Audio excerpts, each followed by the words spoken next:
César Hernández Yabur es empresario. Esta mañana está en cabina. Platico con él.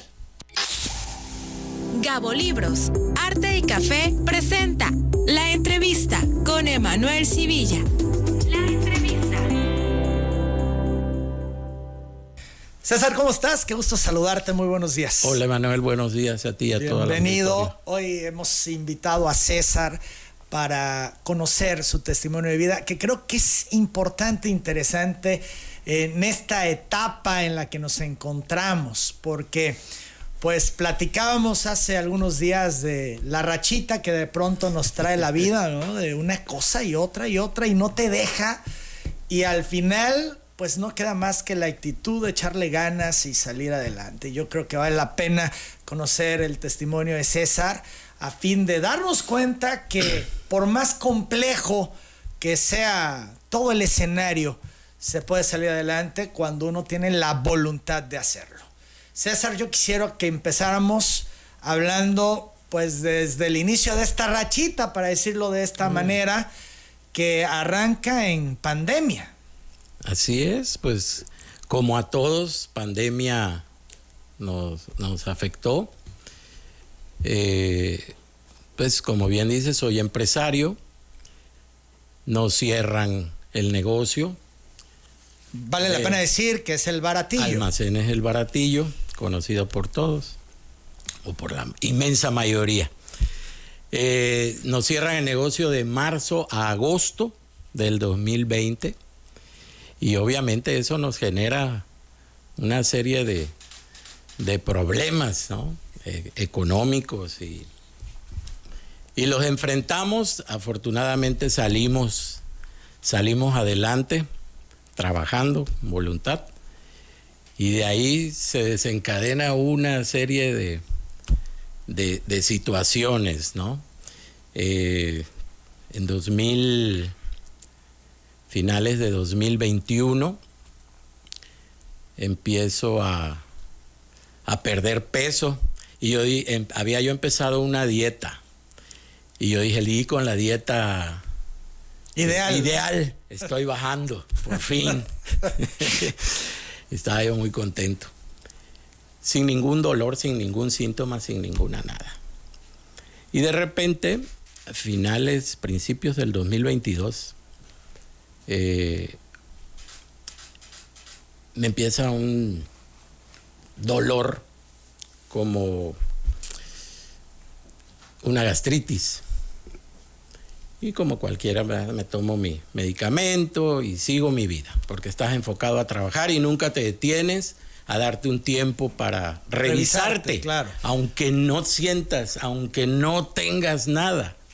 Y pensaste, es el estrés, los problemas, Exacto, bueno, la gastritis, ahí está, ¿no? Una gastritis y vámonos, ¿no? No se me pasaba, me dan las 5 de la tarde y yo ya no aguantaba el dolor, y decido ir a urgencias de un hospital. Me empiezan a pasar un medicamento a la vena, el dolor no se pasaba, y recuerdo perfectamente que un enfermero que estaba ahí, ¿por qué no le hacen una ultrasonido en la vesícula? A lo mejor es problema de vesícula y se le esté reflejando.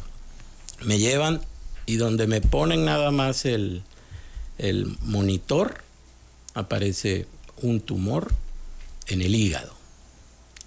Sin ningún síntoma previo. Sin ningún síntoma, nada. Bueno, el síntoma era que estaba yo perdiendo peso, pero lo confundí con que yo ya estaba llevando un régimen, ¿sabes? Inicio de año y todos nos ponemos a dieta, ¿no? Claro. Y entonces con eso lo confundo. Dolor no. Y me dicen, tienes una lesión en el hígado. Y yo no me he caído, yo no me he golpeado, ¿no? Una lesión es un tumor. Y, caray, espérenme. Una noticia que está fuera de base, Emanuel, porque nadie se espera eso, ¿no? Nadie se lo espera, y yo decía, caray, si yo me desperté bien y son las 7 de la noche y tengo cáncer, o sea... Duro. Durísimo. durísimo y te quedas, ¿y ahora qué voy a hacer? ¿Y ahora qué pasa? ¿Y ahora qué sigue?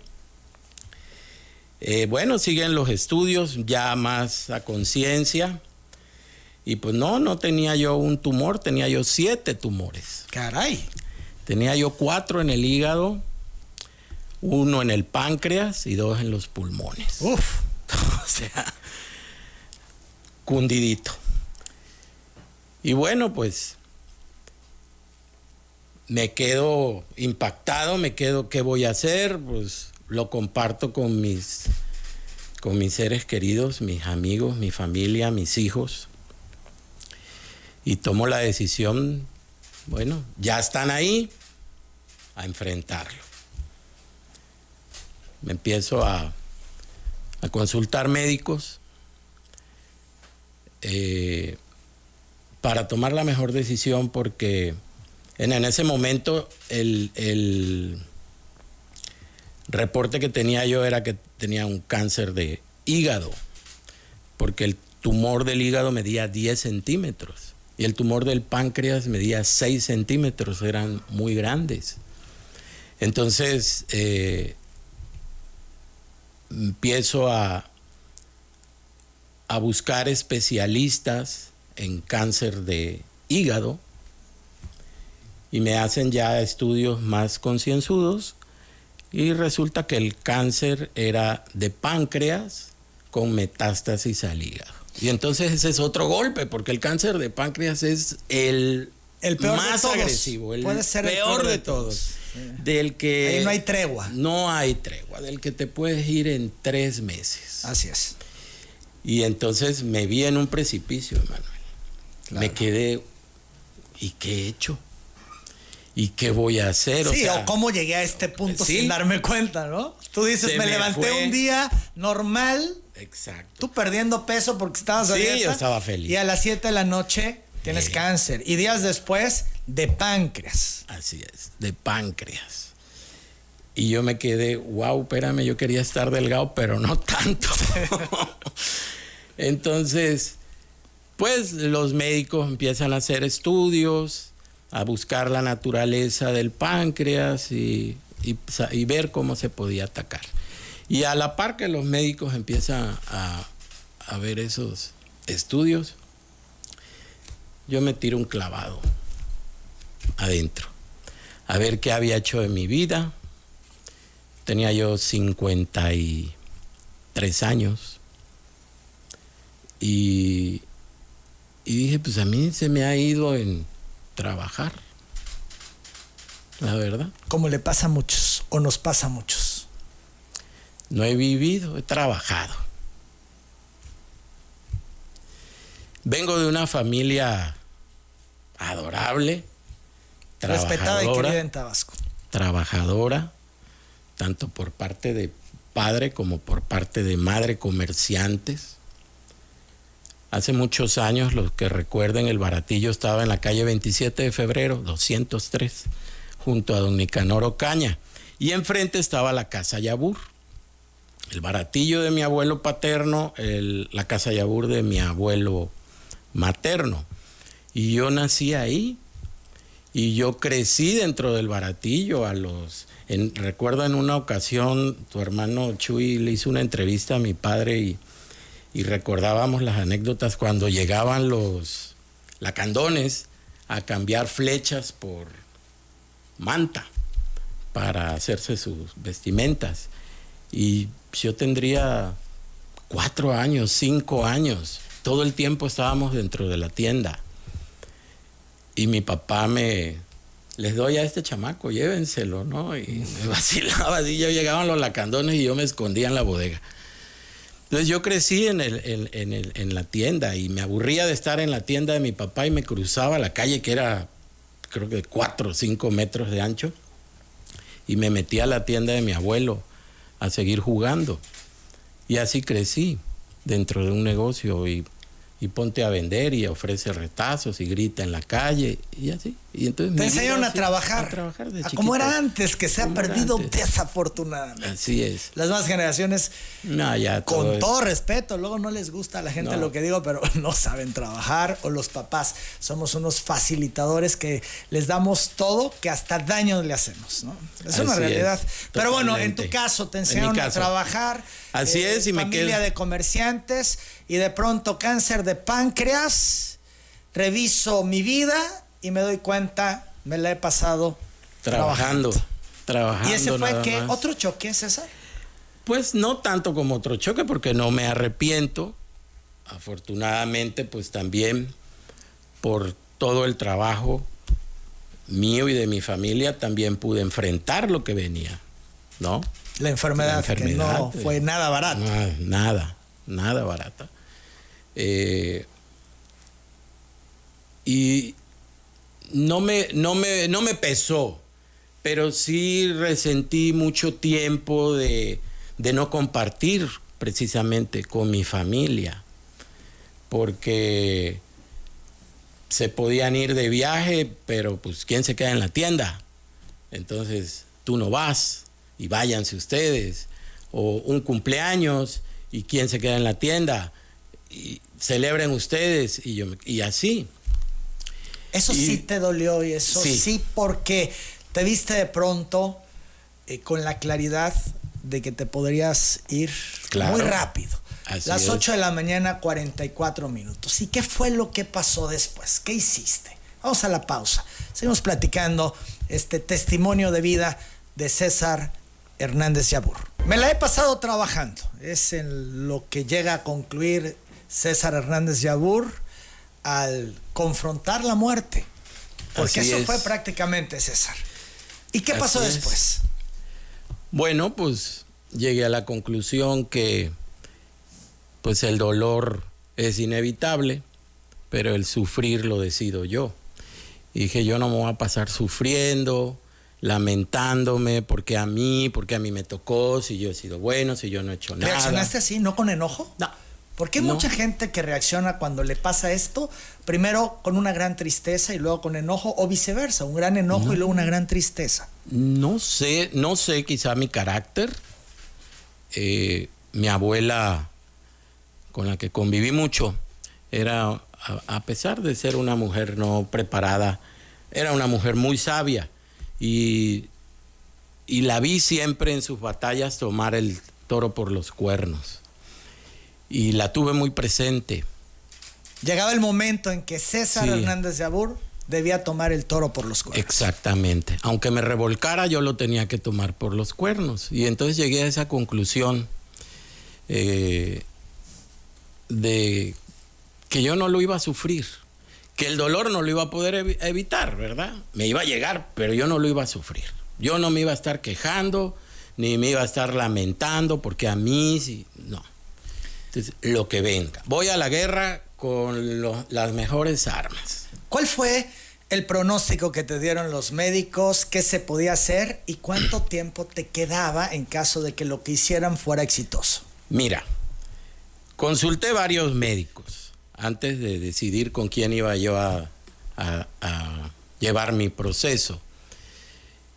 Y habían de todas opiniones, pero bueno, en concreto, el pronóstico era cáncer de páncreas con metástasis al hígado.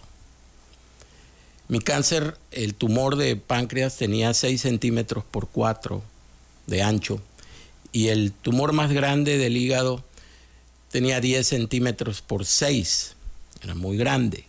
Aparte tenía yo 3 más chicos en el hígado y 2 en el pulmón. ¿Qué seguía? Buscar a qué medicamentos eran sensibles para empezar a darme quimioterapia. Y después de 6 meses de quimioterapias, volver a hacer estudios a ver si esos tumores tan grandes habían reducido a modo que se pudieran operar. Hice el proceso con todo lo que lleva. ¿Te dieron algún pronóstico de vida? Bueno, hubo un médico que de plano me dijo, arregla tus papeles y ven, pero ya ven, tienes 60% de probabilidades de salvarte. hay 40% de que no.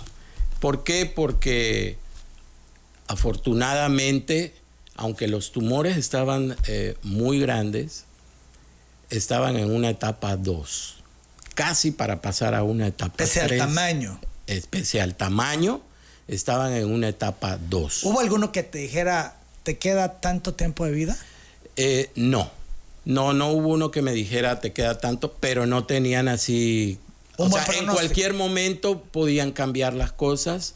Y en ese momento que yo empecé todo estaba favorable a un año y medio, pero podían cambiar las cosas, ¿no? Entonces, sí es difícil, porque cuando te enfrentas a la realidad, lo podemos platicar y yo te puedo decir, ahí tienes cáncer, y hacerte la película tú, pero cuando es una realidad y no hay vuelta para atrás, y cuando eres tú, te pega mucho. Es como ponerte en un precipicio y ¿qué hago? Salto, me regreso, ¿no? Mucha gente toma la decisión de no enfrentarlo y es lo que Dios quiera y se dejan morir, ¿no? Y yo siento que mientras haya sea muy chiquita, esperanza, vamos por ella, pase lo que pase. Entonces, te repito, decidí no estarme lamentando ni estar sufriendo. Dije, pues lo que he tenido es que he perdido tiempo importante con mi familia, con mis amigos, porque muchas veces te hablan y te dicen, oye, vamos a juntarnos, amigos de generación, vamos a desayunar. No puedo, estoy trabajando, no puedo, voy a la tienda, no puedo. Y hay que darse el tiempo, Entonces, sí para cambió, convivir. Sí, más allá de tu tratamiento, la mentalidad, y pese a que tenías la responsabilidad del trabajo, te empezaste a dar tiempo. Sí. Para convivir con la gente para mí, cercana a la gente que quieres. Sí, para mí, tiempo para mí. Sí, empecé a tomar la vida de otra manera y poner las cosas en su justa dimensión y darle su justo valor a cada quien, tanto a las personas como a las situaciones, porque te encuentras de todo. ¿Tu familia cómo reaccionó cuando se enteró de mi tu pronóstico y de tu diagnóstico? Pues sí, imagínate, pues siempre también es un shock. He perdido varios familiares por culpa de esa enfermedad y pues imagínate. Pero todos unidos, todos muy pendientes. Mis hermanos, mi madre, mis tíos, mis primos, todos muy pendientes. Somos una familia muy unida, muy, muy unida. A lo mejor ya no nos vemos como antes, que nos juntábamos todos los domingos, pero en el momento ahí estamos todos. 8:54. ¿Y qué pasa? ¿Empiezas el tratamiento? ¿Y fue un tratamiento agresivo, César? Fue un tratamiento agresivo, como todas las quimioterapias, con los síntomas, ya sabes, se te cae el pelo, mareos, diarreas, cansancio, fatiga, pero busqué el modo. ¿Y cuál fue el modo? De estar en cama. Lo que menos quería era estar en cama. Nunca he podido estar en cama. O sea, pese al malestar, pese al cansancio, ¿cómo te sentías? Pese a cómo me sentía. ¿Y qué hiciste? Bueno, primero reorganizarme, obviamente, porque pues no podíamos dejar el negocio tirado. Y mi madre una vez más entró al quite y me dijo, tú sigue y a la hora que te quieras ir, yo llego y ahí me quedo. Y entonces, igual mi hermano, que no tiene nada que ver con el negocio, mi hermano Enrique, me dijo, no te preocupes, yo me encargo de abrir para que cuando tengas que estar en México, yo voy, yo abro, yo estoy. Y nos organizamos y así nos llevamos todo el tratamiento, que duró casi 3 años. 3 años. 3 años. A la par de eso, mi papá, que bueno, sabes, falleció hace ya 13 años. Mi papá era un bohemio empedernido en su juventud. Fue rock and rollero, tuvo un grupo de rock con Julissa, quería ser artista. Nada más le cortaron las alas porque pues su papá enfermó y se tuvo que regresar. Él vivía en la Ciudad de México. Pero tu tía sí lo logra. Mi tía, Carmen su hermana, del exactamente, Carmen del Valle, ella sí lo logra y ella se realiza. Después se casa aquí en Tabasco, tiene sus hijos, se divorcia y va por su sueño. Y lo logra. Y mi papá fue al revés. Mi papá empezó a hacer su sueño, su padre se enferma, se regresa a tomar las riendas conoce a mi madre y se casa. Pero pues siempre fue un bohemio, siempre le gustó la música y nos enseñó la buena música. No nos ponía ven y escucha, pero a base de estar con sus discos, con sus tríos. Nosotros estábamos muchas veces dormidos y de repente escuchábamos en la puerta del cuarto, oye mi canción. Ya estaba la serenata para mi mamá. Qué bonito. Entonces,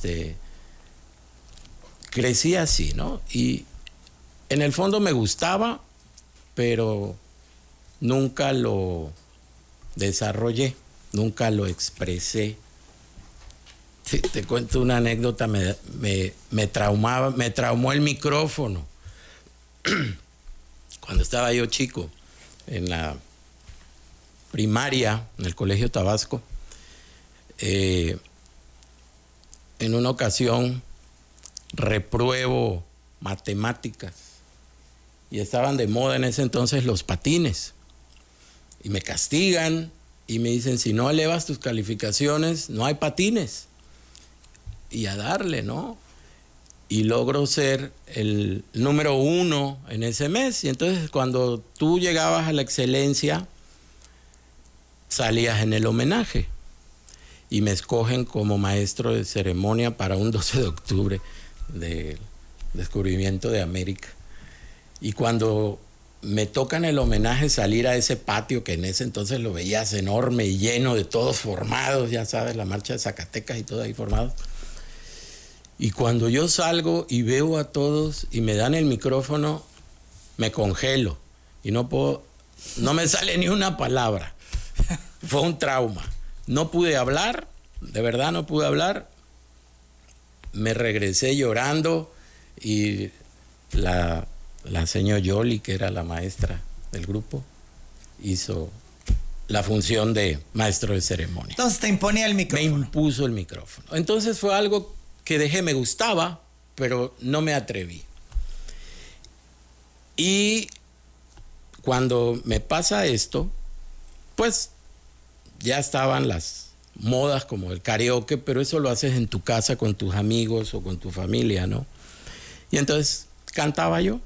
Me decían, oye, pues que lo haces bien o me gusta y ya. Ahí se quedó. Y entonces decido, en este proceso tenía yo un cassette de mi papá cantando y decido grabarme cantando junto con mi papá como un proyecto personal. Y busco un estudio para que me hicieran ese trabajo.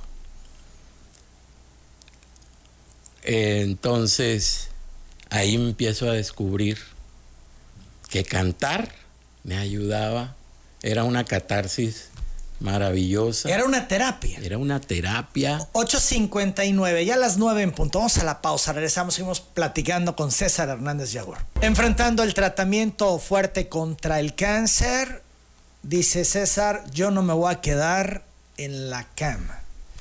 Le daban las quimioterapias y pese a todos los síntomas que ya sabemos, te levantabas y te ibas y descubriste en cantar una manera de despejarte, de catarsis, César. Así es, una manera de superarme y de motivarme precisamente a levantarme de la cama. Y en el estudio de grabación también, hoy día mi director musical, Samuel López, que le mando un saludo, es cristiano y me hablaba la palabra y me daba mucha fortaleza y mucho ánimo. ¿Te sentías mal en el estudio? No, A veces llegabas con los síntomas de la quimioterapia. Sí, llegaba con los síntomas de la quimioterapia, pero en el momento que me ponían los audífonos y escuchaba yo el primer trompetazo, a mí se me olvidaba. Y yo, ¿de plano así? De plano. Pues y yo cantaba. ¿no? A veces me fatigaba, no llegaba a las notas, había que volverla a grabar. Muchas veces de plano, ¿sabes qué? Pues ya déjala así, pero si podemos la regrabamos. No me conformaba, porque yo sabía que podía dar más.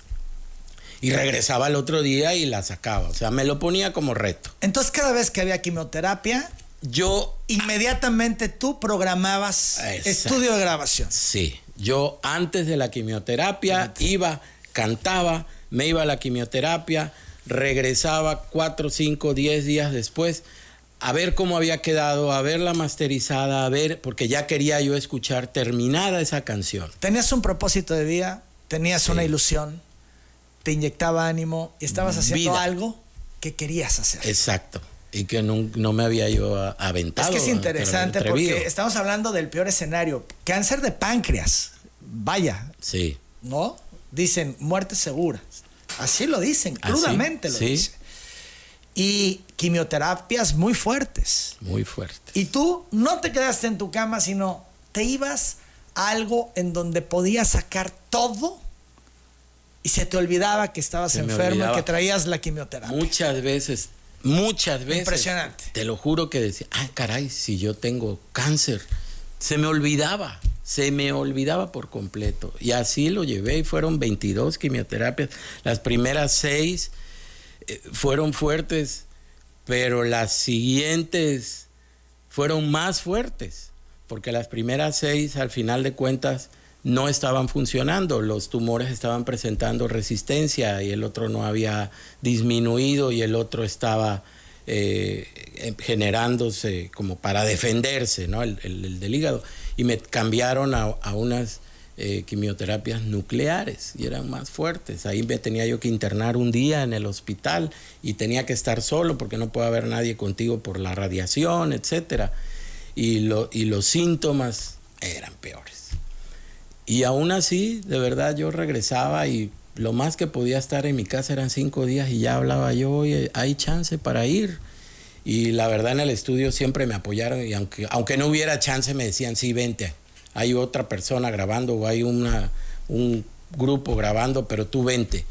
Y a mí entrando, atravesando el umbral de esa puerta, a mí me cambiaba la vida. Y así resolviste y enfrentaste tu Así lo enfrenté, así llegué a disminuir los tumores a dimensiones que ya eran operables y en febrero del año pasado me operaron, me quitaron el cuerpo y la cola del páncreas, me quitaron el 40% del hígado, me quitaron el vaso. Tenía yo un pronóstico de estar en el hospital 40 días después de la operación y yo salí a los 21 días del hospital.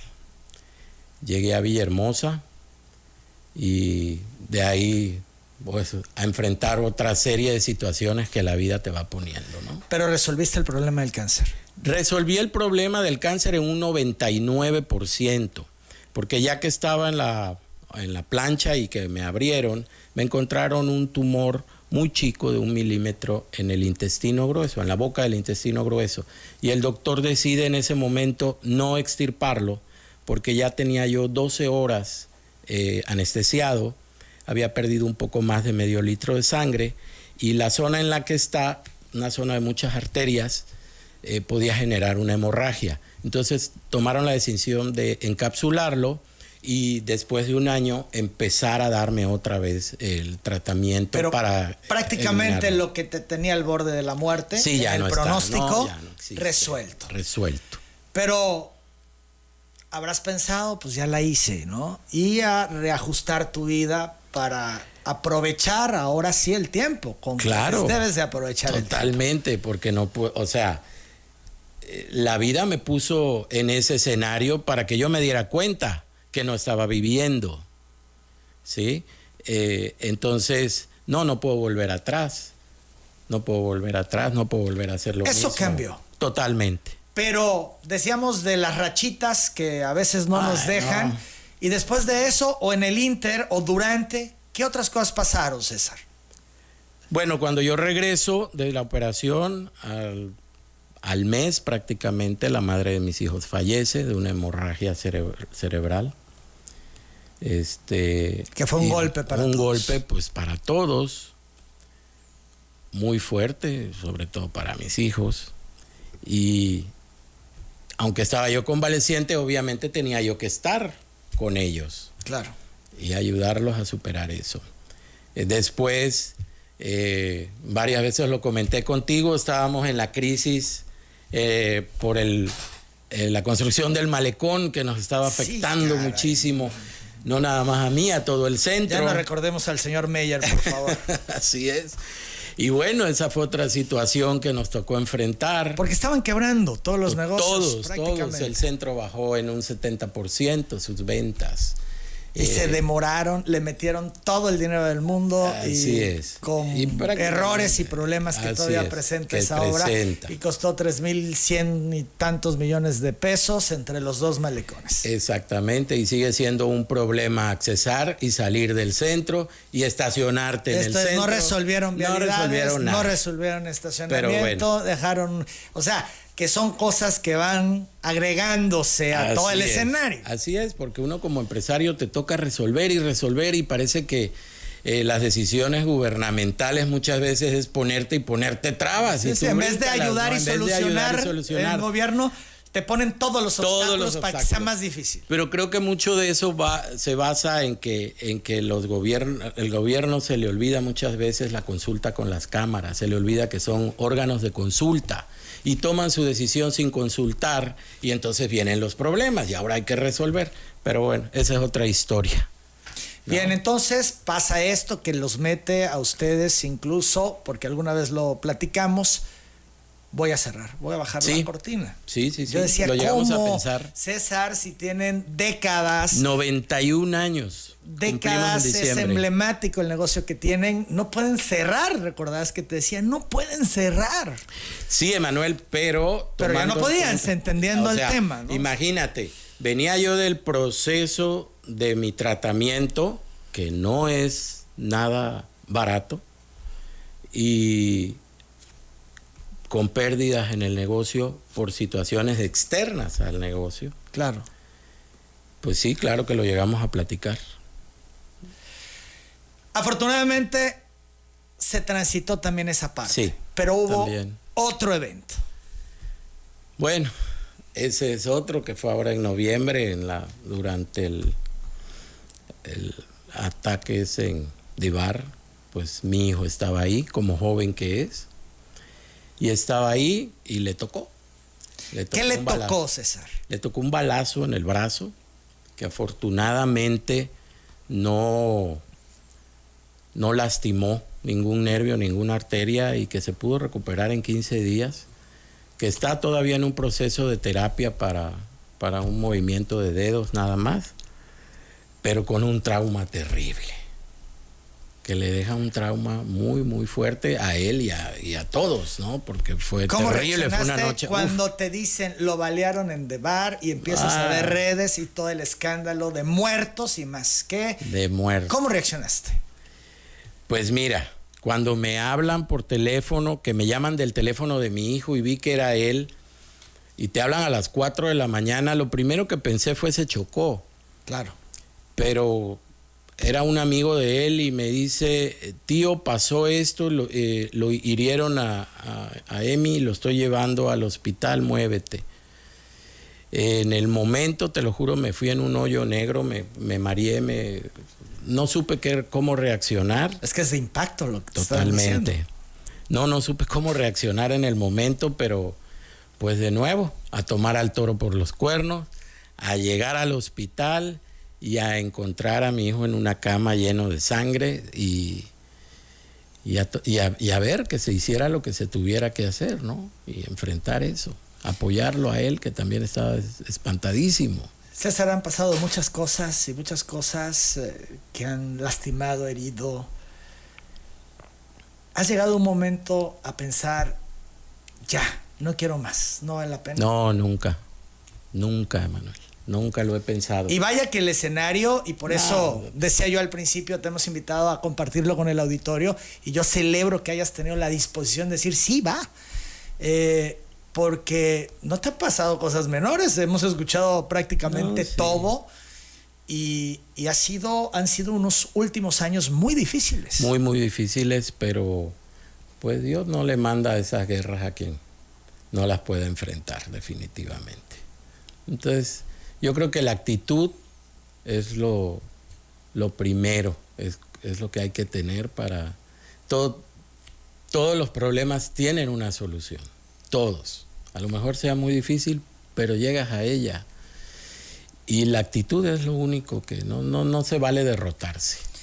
Vale la pena ya de salida a esta charla, que me hubiese encantado poder seguir platicando, pero ya el tiempo nos gana. César, hoy, dentro de los cambios que hiciste, formaste una banda y tocas en un lugar. Cuéntanos de eso.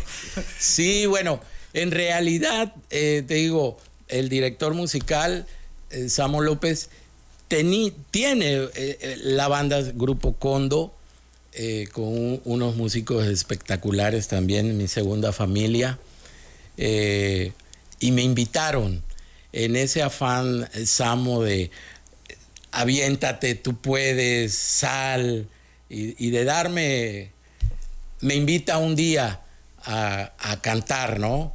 Y yo, recordando lo que te comenté del congelamiento ante un micrófono y un público que no son ni mi familia ni mis amigos. Sí, no es lo mismo cantar en casa que ya en un lugar público, ¿no? Exacto, me lo pongo como un reto.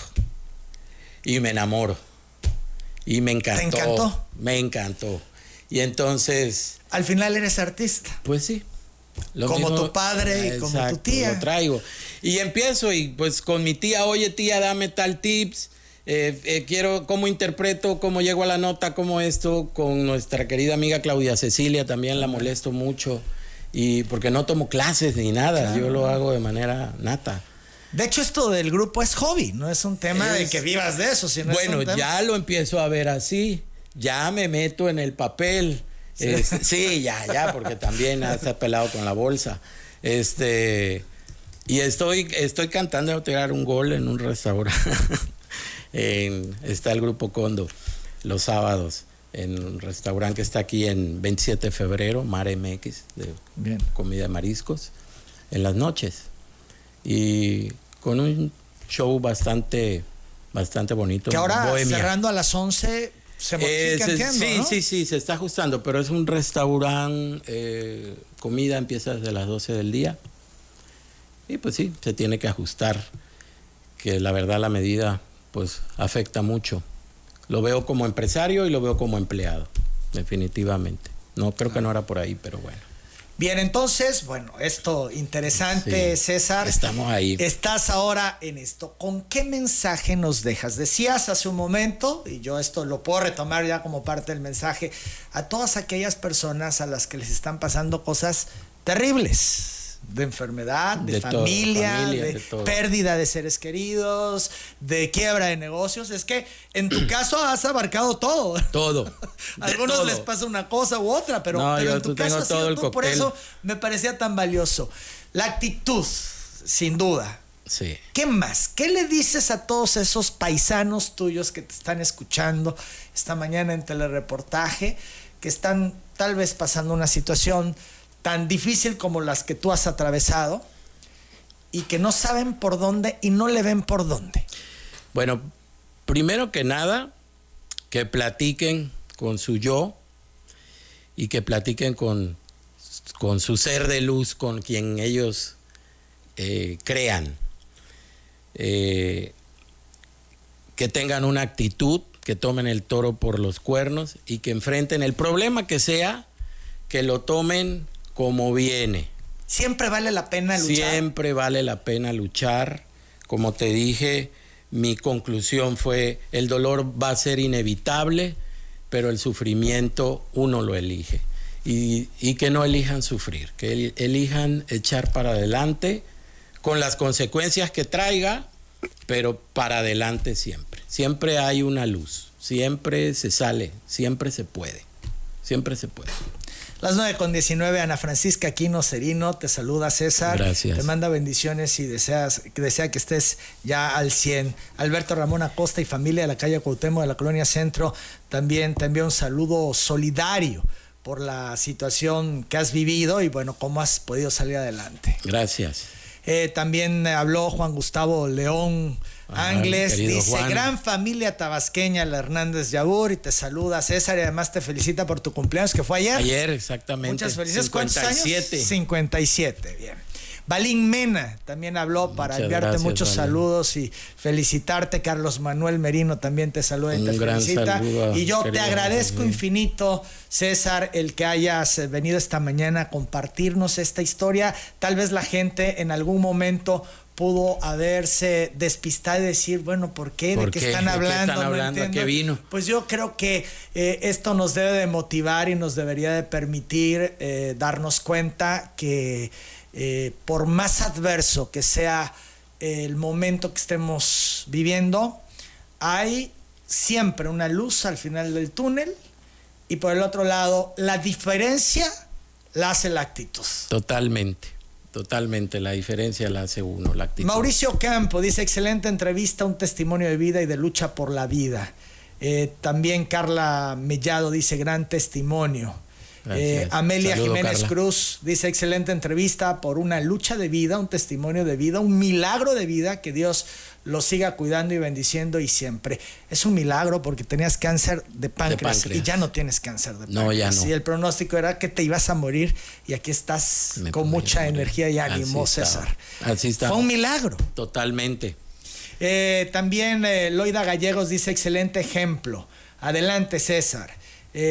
Silar George dice, gran testimonio, gran actitud ante la vida. Dios te bendiga, César. Pues ahí están las manifestaciones, Gracias, la gente que te está escuchando y que muchas sin duda se gracias a pueden todos. identificar porque pueden decir, a mí me pasó por aquí o por allá, pero el que lo hayas resuelto ante el pronóstico y todo lo que pasó alrededor, antes, durante y después, pues César, es fuerte, ¿no? Bastante fuerte, pero sinceramente que cuando decidí enfrentarlo, me fui paso a paso y ni cuenta me di.